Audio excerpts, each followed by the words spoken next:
Across the world, Britain is famed for its idyllic countryside.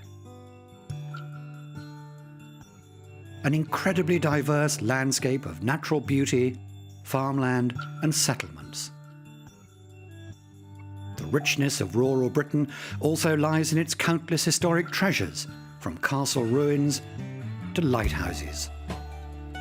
And the need to safeguard Britain's countryside and heritage for future generations has given rise to one of the biggest conservation organisations in the world, the National Trust.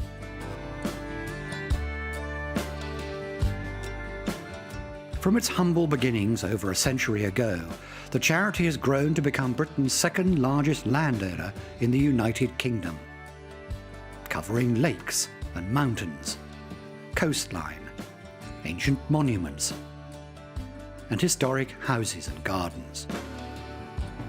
While it's a massive and complex task to look after such a vast area of the country, the National Trust's mission has always been a simple one: to preserve Britain's most valued places forever, for everyone. And what better way to experience the visual delights of this national institution than float through the air like a bird?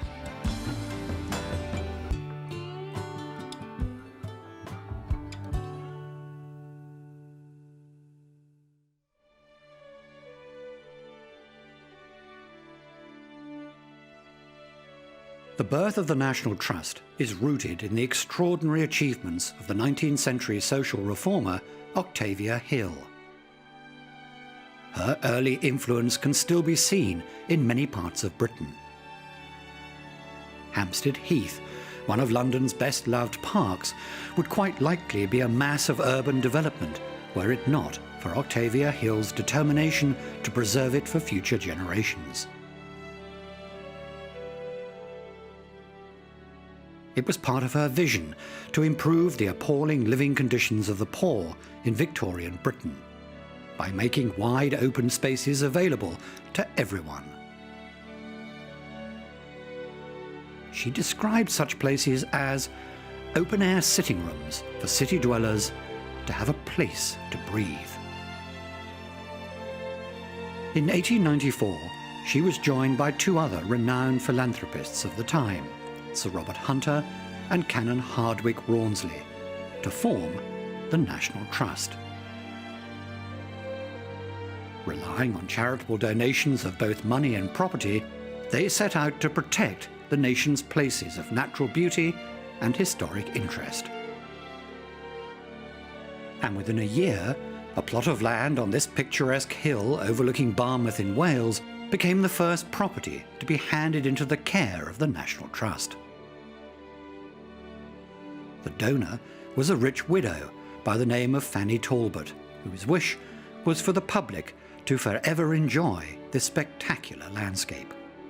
This generosity proved an inspiration for others to support the trust, and after well over a century of fundraising and acquiring land and property, the trust is now a national institution with 4 million members and 66,000 volunteers. Synonymous with the nation's history and heritage, the Trust also has close ties with the National Trust for Scotland, which was formed later in 1931.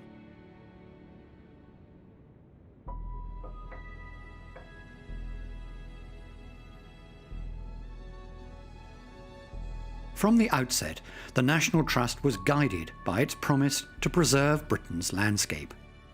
And today, the Trust owns a staggering 250,000 hectares of countryside, visited by tens of millions of people each year. It includes the Mendip Hills in Somerset, one of 49 designated areas of outstanding natural beauty in England, Wales and Northern Ireland. A popular spot for long-distance walkers, the limestone hills conceal the largest underground river system in Britain. Over time, the flowing water created a vast system of caves, many of which were discovered and explored as recently as the 20th century, with the advent of breathing apparatus. The biggest tourist attraction of the Mendip Hills is the spectacular Cheddar Gorge. At 130 metres deep and running for almost 5 kilometres, it's England's largest gorge. It began to form about 1 million years ago during the last ice age, when water from melting glaciers formed a river. Over time, it started to carve into the limestone rock, creating the steep cliffs we see today. Further north is one of the most visited national parks in the world, the Peak District.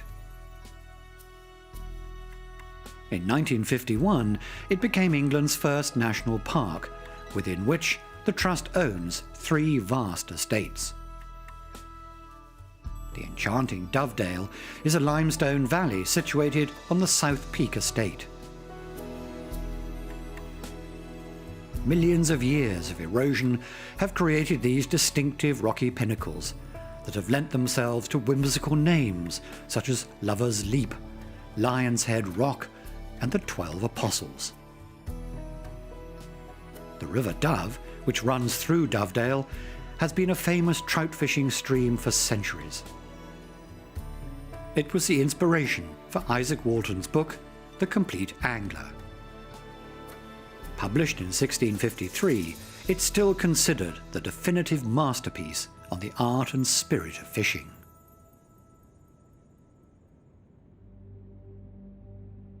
The most dramatic landscape of the Peak District lies in the National Trust's High Peak estate.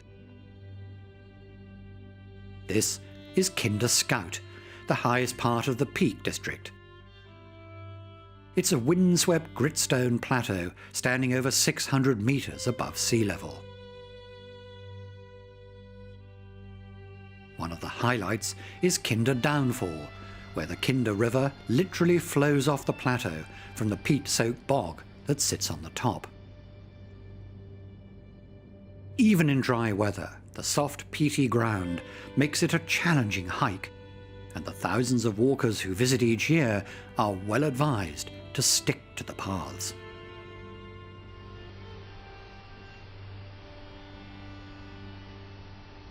The area has a deep historic association with walkers' rights, since it was here that a mass trespass took place in 1932. 400 people confronted police in defiance of restricted rights to roam these moorlands. They eventually succeeded when, in 1949, legislation was passed to establish the national parks.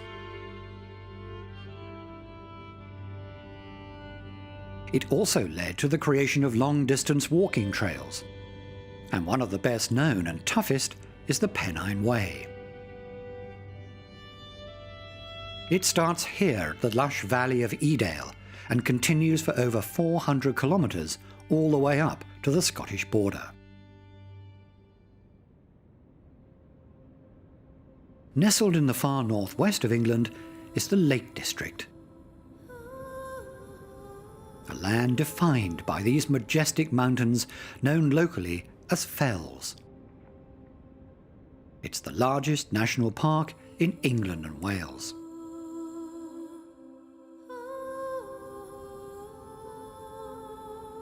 This rugged landscape has an ancient history. It was mainly formed in the last ice age, about 15,000 years ago, as glaciers carved out U-shaped valleys, many of which filled with water. The Lake District was made a national park in 1951, but the National Trust had started acquiring parts since the early 1900s, and today owns a quarter of this mountainous region, which covers over 2,000 square kilometres.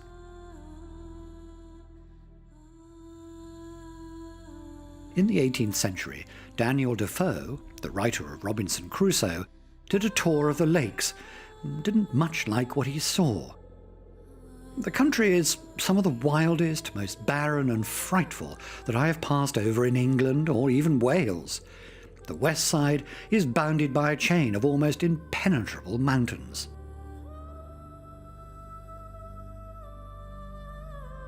Today, opinion is very different, partly due to the man who lived here in Kendal. His name was Alfred Wainwright, and he devoted his life to publishing his handwritten descriptions of walks on 214 fells. These were sold as small books which could fit in the pocket of a jacket and are widely used today.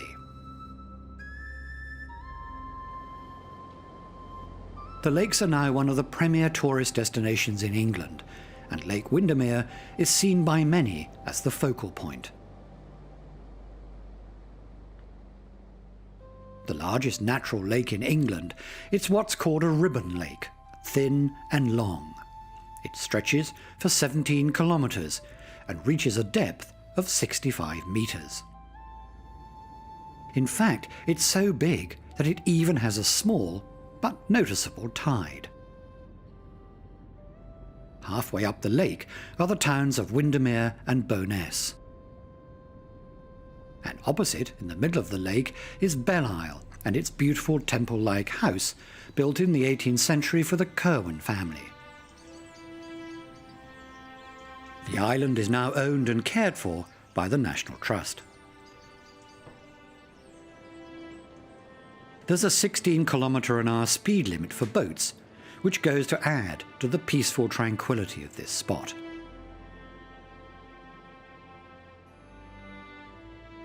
Ullswater is the second largest of the lakes. It has a couple of kinks in it, providing ever-changing views of this most beautiful of places. It's thought that the name may have come from the Norse god Ull. It also inspired the renowned poem by Wordsworth, Daffodils, that famously begins with, "I wandered lonely as a cloud." It's very popular for sailing, and there are several water sports centres where craft can be hired. Among all the fells listed by Wainwright, there's only one under 300 metres in height. Castle Crag, set alongside the National Trust's stunning Borrowdale Valley.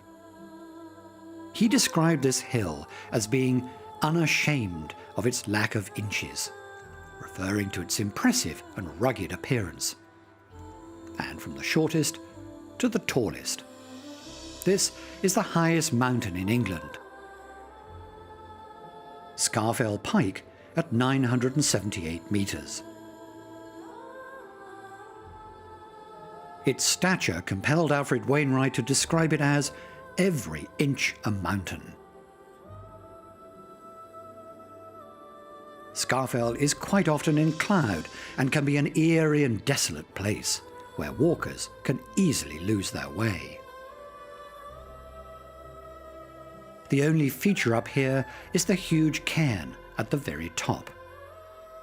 But on a glorious summer's day, it can be a busy place.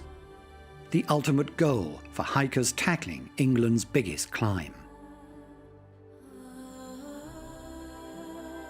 The summit itself was donated to the National Trust in 1919 by Lord Leconfield in memory of the men of the Lake District who fell in the First World War.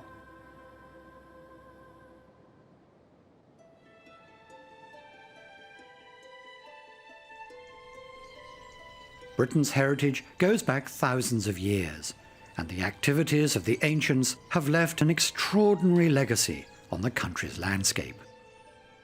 And with over 73,000 archaeological sites, the National Trust has the largest privately owned collection in England, Wales and Northern Ireland. Salisbury Plain in Wiltshire is known for its rich prehistoric archaeology. Its greatest treasure are these solitary 4,000-year-old standing stones, the World Heritage Site of Stonehenge. To this day, no one really knows why Stonehenge was constructed and by whom, an enigma that draws around 1 million visitors each year. The monument had been in private hands right up until 1918, when a local landowner gifted Stonehenge to the nation. Destined to become a major attraction, concern grew among conservationists that the whole area would succumb to all the trappings of a holiday resort. And so in 1927, the National Trust led the way for a massive public appeal to save the landscape from development. The campaign was a success, and while the monument itself belongs to the Crown, the National Trust now owns over 8 square kilometres of the surrounding grass fields and farmland. The roads, on the other hand, are a different matter. But there's no denying the lonely setting of Stonehenge has been preserved for future generations to behold its mystery and wonder. And only 30 kilometres north is another World Heritage Site of immense importance. It starts here, a long avenue of standing stones forming a processional way to a huge earthwork, and the largest stone circle in Europe, the Avebury Ring, estimated to be over 4,500 years old. And like its neighbour Stonehenge, the riddle of who used it and how has never been solved. These stones, suggestive of pagan rites, worried the Catholic Church, which felt they might encourage worship of primitive gods, and so had them felled in the Middle Ages. One member of the demolition crew was crushed when one of these megaliths fell on him, and his body, together with the tools of his barber-surgeon trade, was found some 600 years later. Most of the stones were re-erected in the 1930s, before Avebury became part of the National Trust in 1943.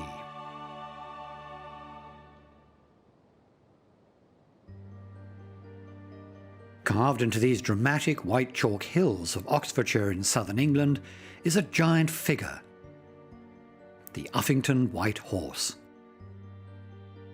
It's said to go back 3,000 years, making it the oldest dated chalk figure in the country. But as with so many of these ancient monuments, its original purpose has been lost in the mists of time. The highly stylized lines have been recognized as a horse since the Middle Ages, though some legends tell us it may represent the dragon slain on these very hills by St. George, patron saint of England. At 110 metres in length, it can only be fully seen from high up in the air, suggesting it may well have been a symbol of worship to pagan gods.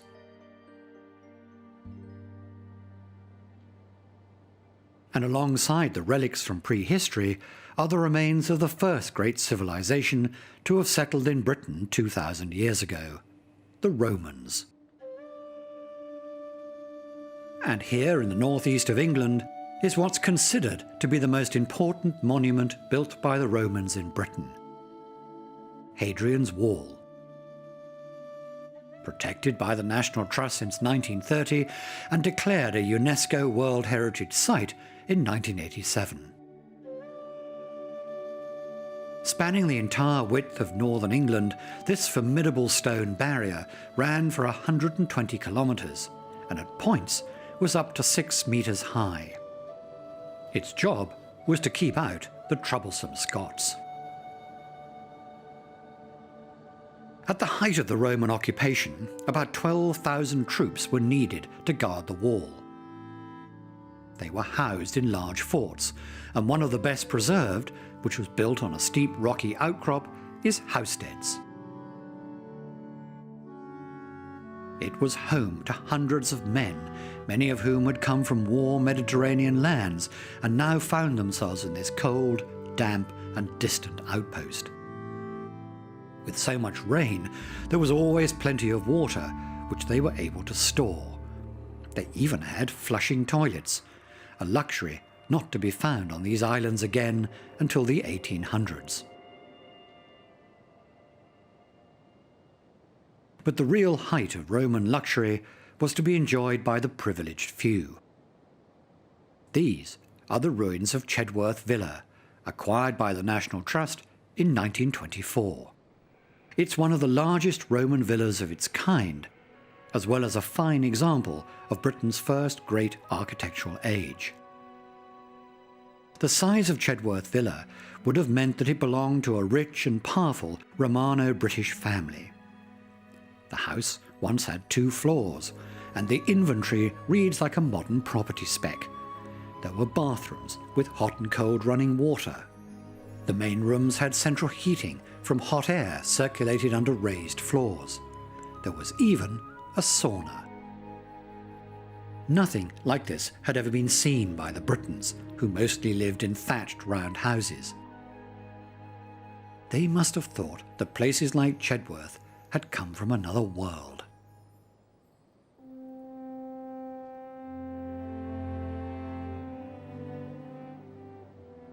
This is Dunsterburgh Castle, a romantic ruin looking out over the beautiful Northumberland coastline. The National Trust started acquiring castles as early as 1900, and today it owns no less than 40. Nothing captures the imagination like the castles of Britain, and their appeal is timeless. Steeped in history, stories and legends, their forbidding walls and towers are a lasting testament to a brutal and violent age. One of the most evocative of castle life, as it may have been, is Bodiam, near the south coast of England. This 14th century moated fortress was built to defend southern Britain in the event of a French invasion, though it also served as a grand residence.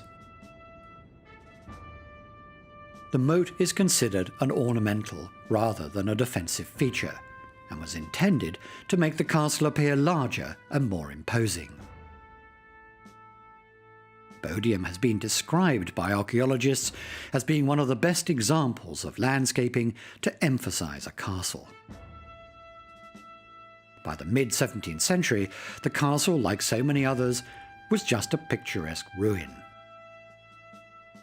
But in 1916, Bodiam was bought by Lord Curzon, who then restored it and gave it to the National Trust in 1925. There can be few castles with a more dramatic location than the medieval structure on St Michael's Mount, the rocky Cornish island accessible by foot at low tide. Originally a monastery, the structure was rebuilt as a fortress in the 1500s. Prayer and pilgrimage was followed by 250 years of battles and bloodshed until it was finally converted into a magnificent home for the St Alban family in the 17th century. The National Trust was handed the castle in 1954, and it's now open to the public. However, part of the castle remains, after 300 years, the family home of the St Albans under a 999-year lease. Corfe Castle in Dorset lies in ruins not through age and decay, but because it was demolished in 1645 by the victorious parliamentarian forces during the English Civil War. Until its surrender, Corfe had been ably defended by Lady Mary Banks, whose husband was absent fighting for the king. Betrayed by one of her own soldiers, the castle was finally taken and destroyed. Deep holes packed with gunpowder brought the towers and ramparts crashing down. That done, it was later returned to the Banks family. The castle remained with them for over 300 years until it was finally handed to the National Trust in 1982.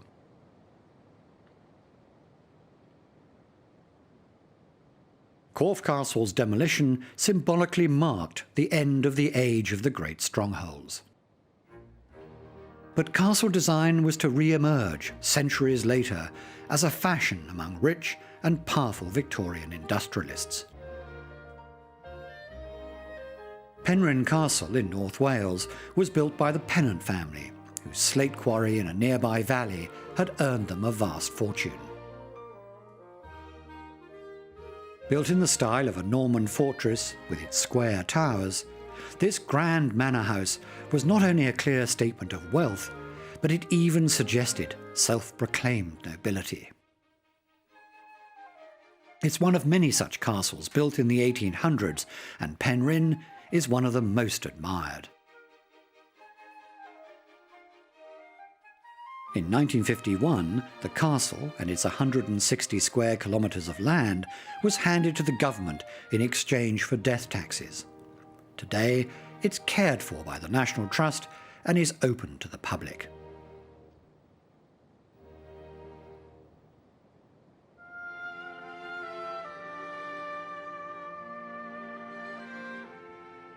Of the 25,000 buildings the National Trust owns, more than 5,000 are houses and cottages. Many of these were acquired as part of larger estates and often included villages which had historically provided homes for estate workers. One such village in the care of the National Trust since 1944 is Leacock in Wiltshire. Today, it has around 350 tenants. Mentioned in the 11th century Domesday Book, Leacock has remained virtually unchanged since the 1700s, making it a film director's dream for period and fantasy dramas, including Pride and Prejudice and Harry Potter. From a much later period is the Style Estate. Founded in 1784 for the workers at Quarrybank Mill, it's one of Britain's greatest industrial heritage sites, showing how a complete industrial community lived. The estate and mill were donated to the National Trust in 1939, but the mill continued commercial production until 1959.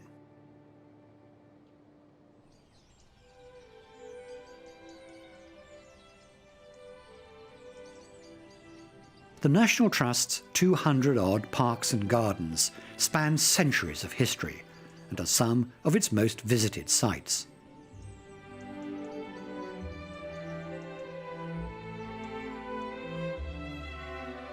This is Croom Landscape Park in Worcestershire. It was the first complete landscape to be built by the famous designer Lancelot Brown in 1751, and it made his reputation.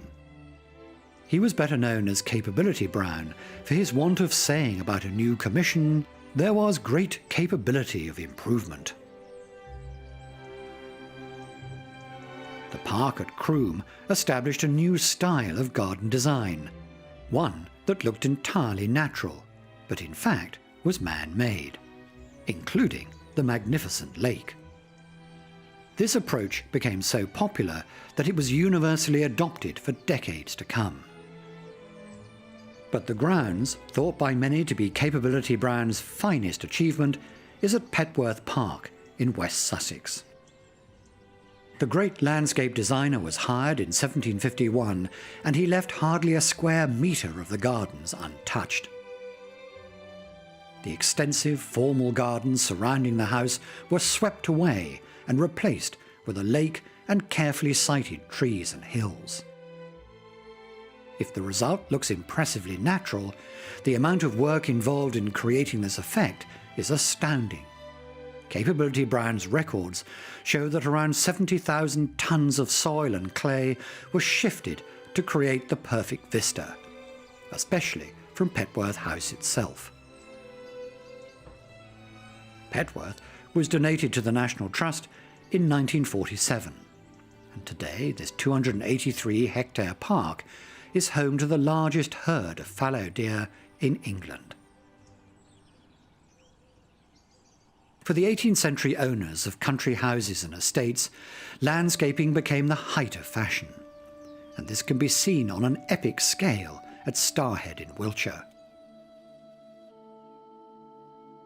And though Capability Brown wasn't involved in its creation, his influence is unmistakable. The artificial lake was formed by damming a river.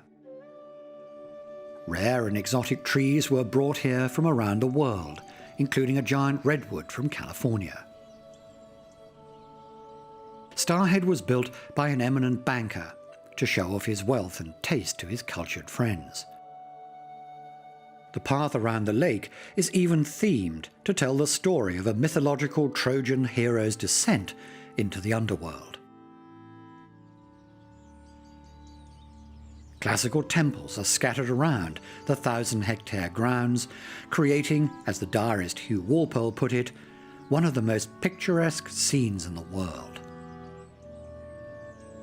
For visitors today, the highlight of Starhead is the climb up to the top of King Alfred's Tower to enjoy spectacular views over 3 counties.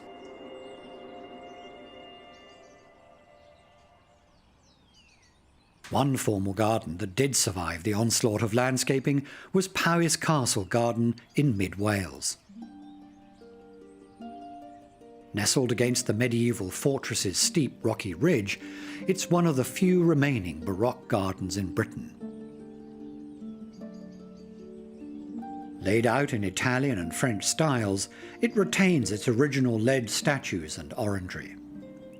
The terraces themselves were quite likely carved out of the rock as far back as the 1670s.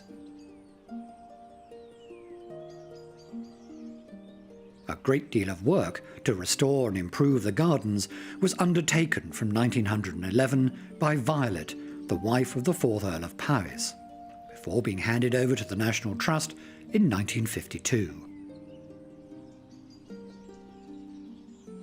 From a later movement in garden design is Hidcote in Gloucestershire.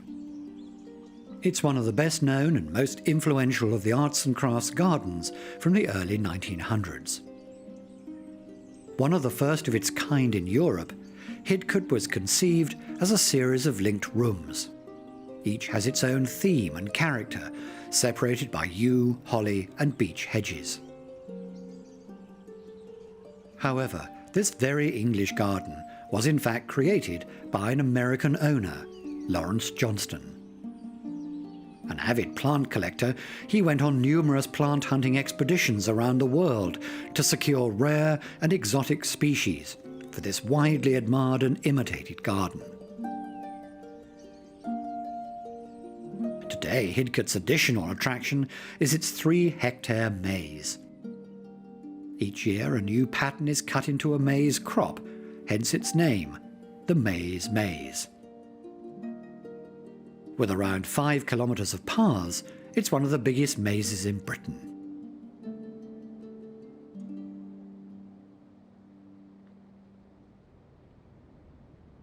Another garden whose owners had a deep passion for horticulture is at Bodnant in North Wales.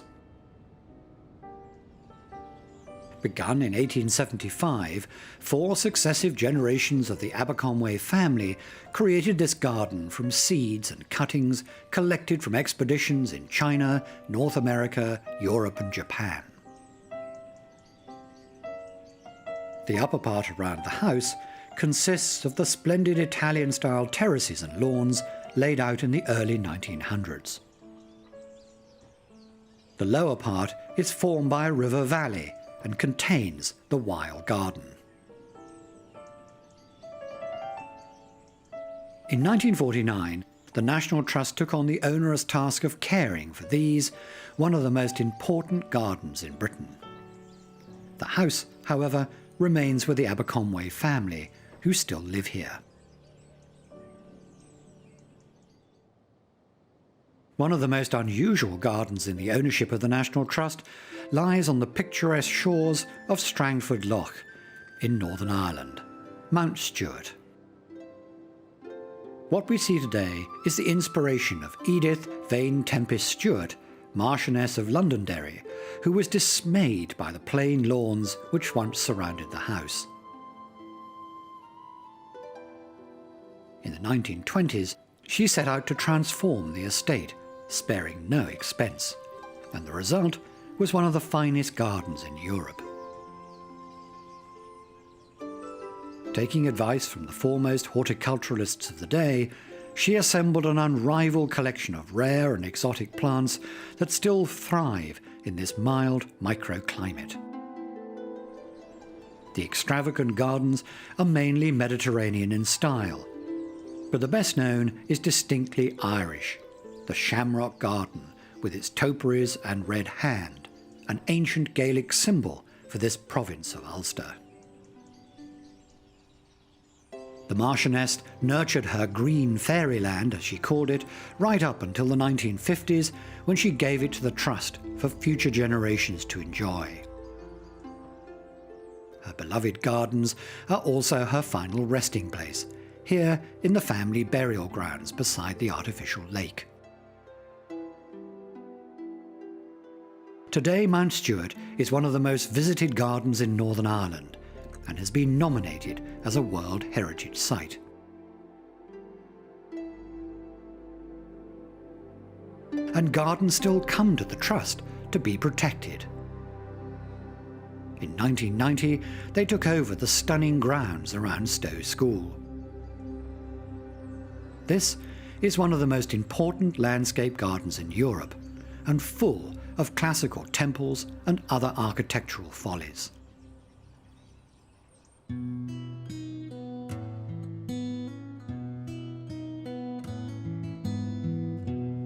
From the grand and ostentatious to the humble and understated, the National Trust cares for a diverse range of houses.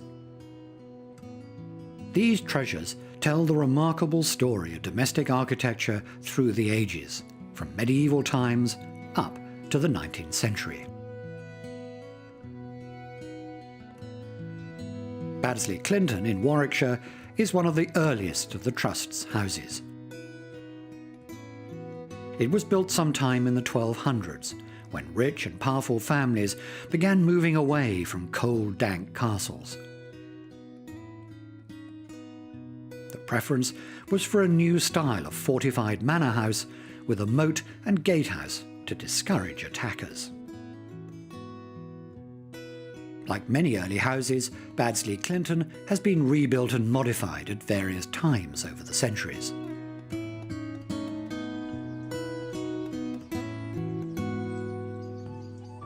But at Ightham Moat in Kent, we see a manor house whose importance lies in the fact that it's changed very little since it was built in the 1320s.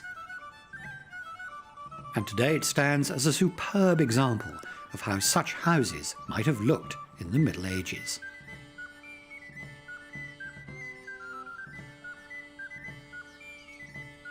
It was bequeathed to the National Trust in 1985 by an American businessman who had bought it about 30 years earlier.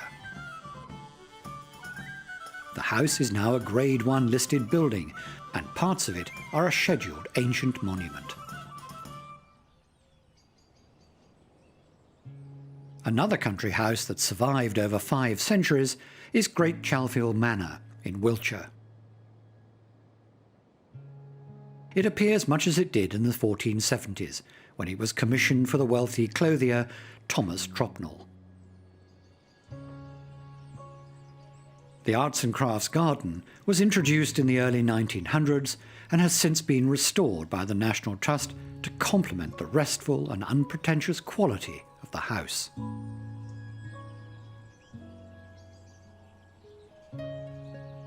This is Lower Brockhampton Hall, part of a farmed estate in Herefordshire.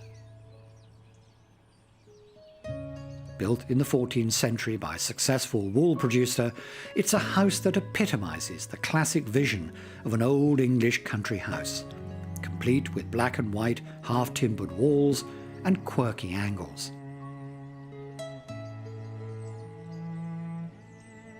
The house is now only partially surrounded by a moat and is entered via a charming timber-framed gatehouse, built around the 1530s.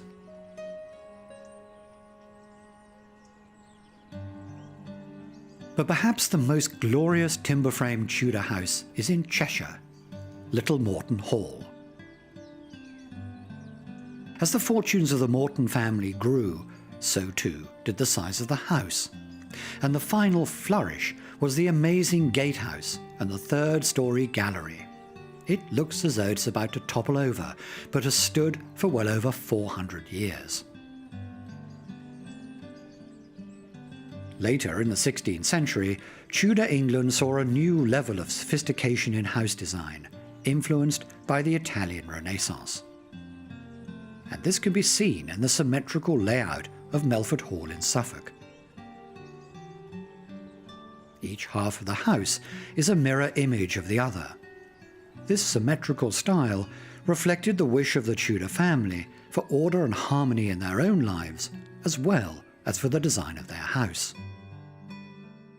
Brickmaking was also back, last seen with the Romans hundreds of years earlier. The bricks would have been made on site and the works closed down after the house was finished. The relative peace during Elizabeth I's reign also meant that no fortification was needed on the house. But there are still small towers and turrets that seem a reminder of an earlier age of castles. By the small village of Woolsthorpe by Colsterworth in Lincolnshire is a 17th century farmhouse whose reputation has been forever enhanced by one man. Woolsthorpe Manor is certainly a fine building, but the National Trust may not have taken such an interest in it had it not been the childhood home of Sir Isaac Newton, one of the greatest scientists who ever lived. He was born in Woolsthorpe in 1642 and later spent time living and working here in the late 1660s when his usual workplace, Cambridge University, was closed as a precaution against the plague. It's said that the apple tree in the garden today is a descendant of the original, under which Newton is supposed to have slept when an apple dropped on his head, inspiring his groundbreaking theory of gravity.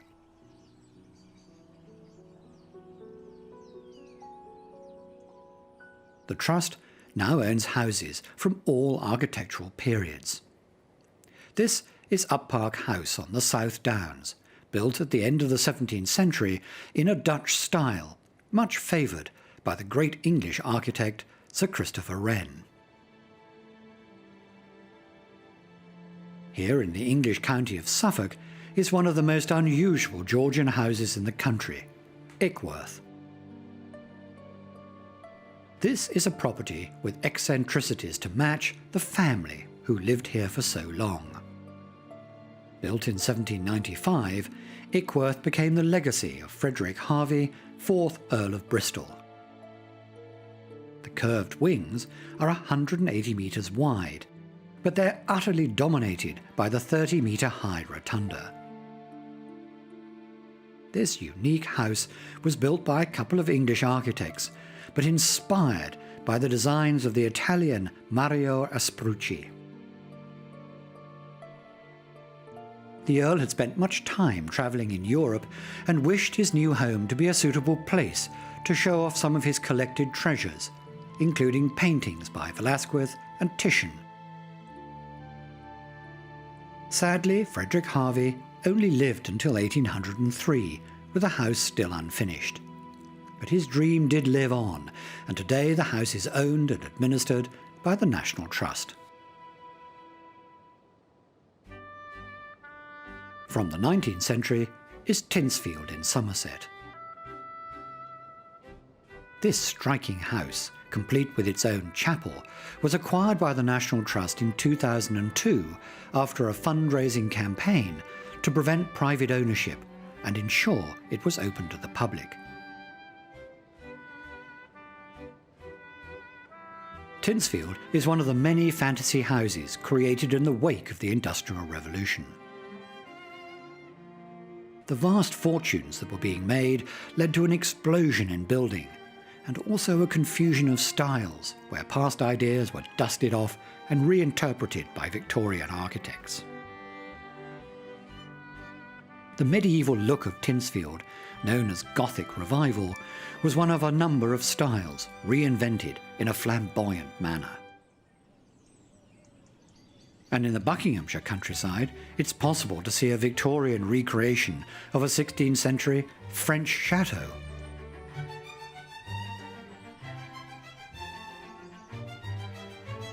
This is Wolston Manor, built in a neo-Renaissance style for the Rothschild family. It's built on top of a hill and a railway line was constructed to get building material up from the nearest road. No expense was spared.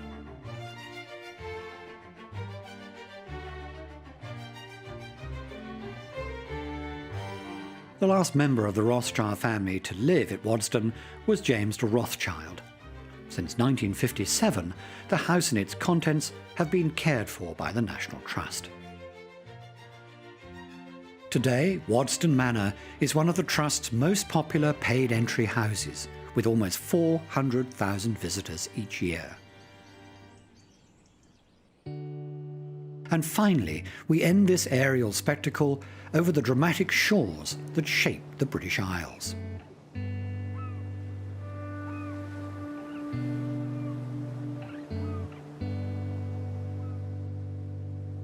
The National Trust cares for an amazing 10% of the coastline of England, Wales and Northern Ireland. That's over 1,000 kilometres. Sadly, many of these beautiful beaches, rocks and cliffs that are so bound with Britain's history and heritage are at risk of erosion. Since 1965, the Trust has pursued an unrelenting campaign to raise funds to buy endangered coastline and protect it forever. And today, much of the proceeds are focused on daily maintenance and management of at-risk coastal sites. Blakeney Point in Norfolk was the first stretch of coastline to be acquired by the Trust as far back as 1912. It's a 6-kilometre spit of shingle that has slowly built up over centuries, and its effect is to shelter one of the great unspoiled habitats of Britain. The Blakeney National Nature Reserve, covering some 1,200 hectares of broad sandy beaches, mudflats and salt marshes. Much of the coast has been designated an area of outstanding natural beauty. It's the breeding ground for large colonies of seabirds and a great place for spotting common and grey seals.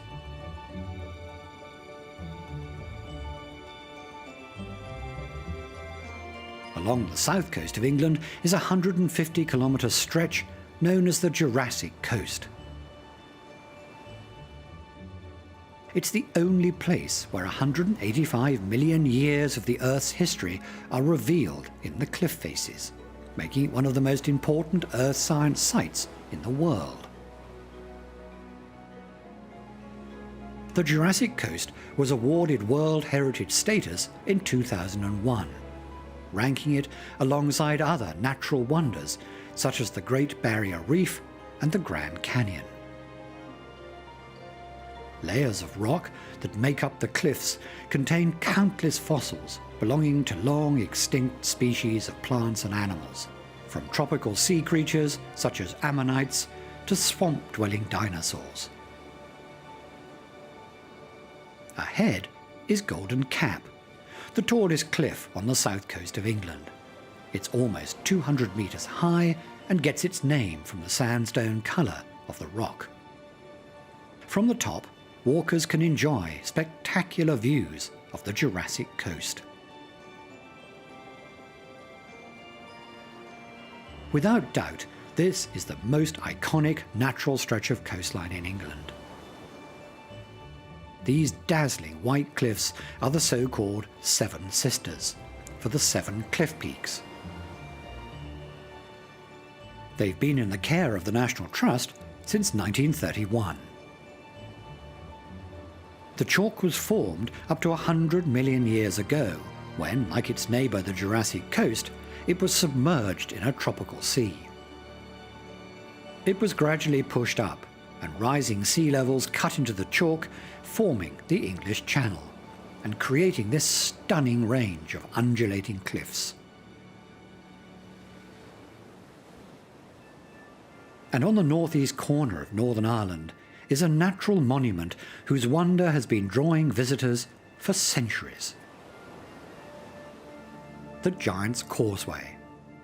These dark stone steps were formed 60 million years ago when molten lava from a volcanic eruption cooled and fractured into these 40,000-odd columns of basalt rock. But here, in the land of myth and legend, most people find an alternative version of events, altogether more entertaining.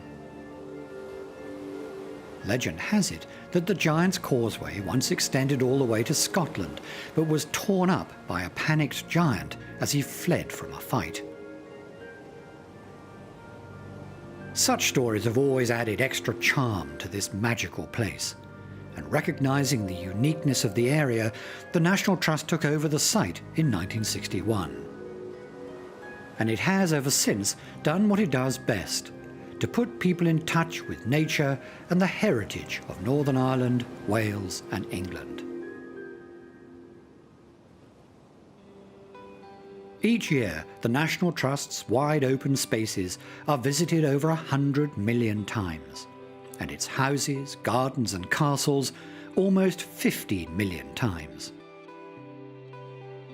It's a great testament to the inspiration of its 3 founding members over 100 years ago. They believed in the human need for beauty, for places to escape to and reconnect with nature and history, to bring everlasting delight forever and for everyone.